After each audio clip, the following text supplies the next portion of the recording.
A ver, ¿qué es el alma? ¿Es una idea de filósofos, un simple impulso eléctrico en el cerebro o es algo más profundo? Hoy vamos a meternos de lleno en este misterio tan antiguo. Haremos un viaje a través de la filosofía, la ciencia y también la experiencia espiritual para intentar entender qué significa realmente esto de estar vivos. Esta es, probablemente, la pregunta del millón, la que resuena en toda la historia de la humanidad, esa que nos hacemos en los momentos de más silencio. ¿Qué pasa cuando todo se apaga? Pues esta pregunta ha sido el motor de la filosofía, de la religión y sí, hasta de la ciencia durante miles de años. Para intentar encontrar algunas respuestas, nuestro viaje de hoy va a tener 3 paradas. La primera, como no podía ser de otra manera, será en el mundo de la filosofía. Vamos a ver cómo los grandes pensadores de la historia intentaron definir nuestra esencia. Después daremos un salto hasta nuestros días. Vamos a examinar algunos fenómenos que, la verdad, desafían las explicaciones científicas más tradicionales y materialistas.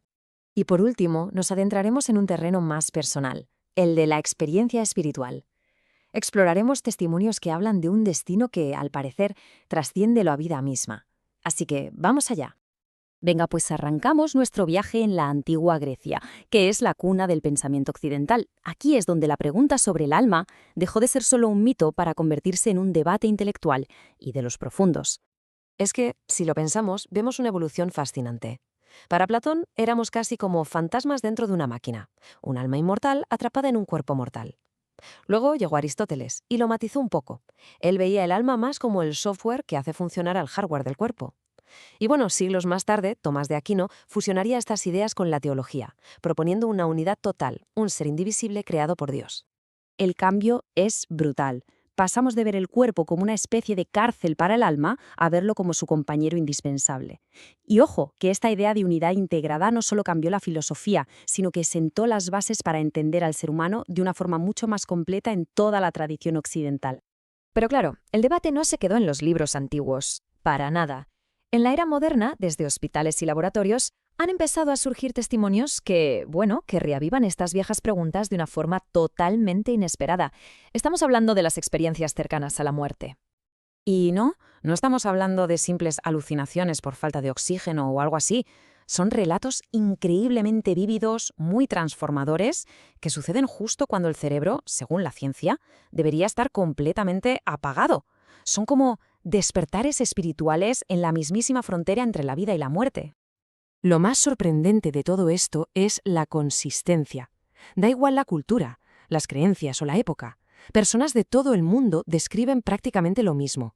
Una paz brutal, la revisión de su vida como si fuera una película, el encuentro con una presencia luminosa. La pregunta es, ¿cómo es posible tanta coincidencia? A ver, si las experiencias cercanas a la muerte son como un relámpago que ilumina el paisaje un segundo, hay otra tradición que lo que busca es vivir bajo esa luz, pero de forma constante. Es la tradición mística, que nos enseña que no hace falta estar al borde de la muerte para tener un contacto con la eternidad. Figuras como San Juan de la Cruz o Santa Teresa de Ávila no eran solo teóricos, se consideraban auténticos exploradores del mundo interior. Sus escritos son como mapas de un territorio que en teoría todos poseemos, pero que muy pocos se atreven a recorrer, la vida interior del alma. Esta frase tan paradójica de San Juan de la Cruz lo resume todo. Muero porque no muero. ¿Qué quiere decir? Pues habla de una especie de muerte al ego, a nuestro pequeño yo, para poder nacer a una vida mucho más grande, más eterna. Y no después de morir, sino aquí y ahora. Y luego está Santa Teresa, que nos regala una de las metáforas más bonitas de toda la espiritualidad. El alma es como un castillo interior, un lugar lleno de habitaciones, de moradas por descubrir, con Dios esperando justo en el centro. La gran pregunta es, claro, ¿cómo se llega hasta allí? Pues ella misma nos traza el mapa. Es un viaje que empieza con un despertar, con darse cuenta. Luego pasa por un proceso de purificación, de autoconocimiento, y culmina en una unión total que lo transforma todo. Es básicamente un itinerario espiritual que va desde lo más superficial hasta el corazón de nuestro ser. Y dentro de esta exploración vemos que hay por lo menos 2 grandes caminos. Uno es el del amor apasionado, el del alma enamorada que se transforma por la emoción y la entrega. Y el otro es el de la disciplina, la contemplación serena, un camino de desapego y silencio. 2 rutas muy distintas que sin embargo llevan a la misma cumbre. Y aquí es donde la cosa se pone de verdad interesante, donde todo empieza a conectar. Porque tenemos, por un lado, el fogonazo inesperado de las SCM y por otro el fuego constante y cultivado de los místicos. ¿Son dos cosas totalmente distintas o son dos caras de la misma moneda? Pensemos en ello así. Una ECM es como un relámpago que te golpea sin avisar. La experiencia mística, en cambio, es como aprender a encender y a mantener tu propia hoguera interior. Uno es un destello inesperado, la otra una llama cultivada.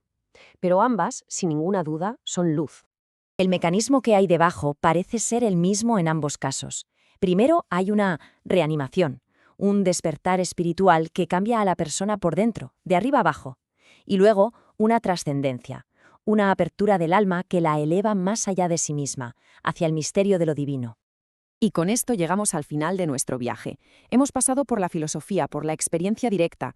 ¿Qué significa todo esto hoy, en pleno siglo XXI?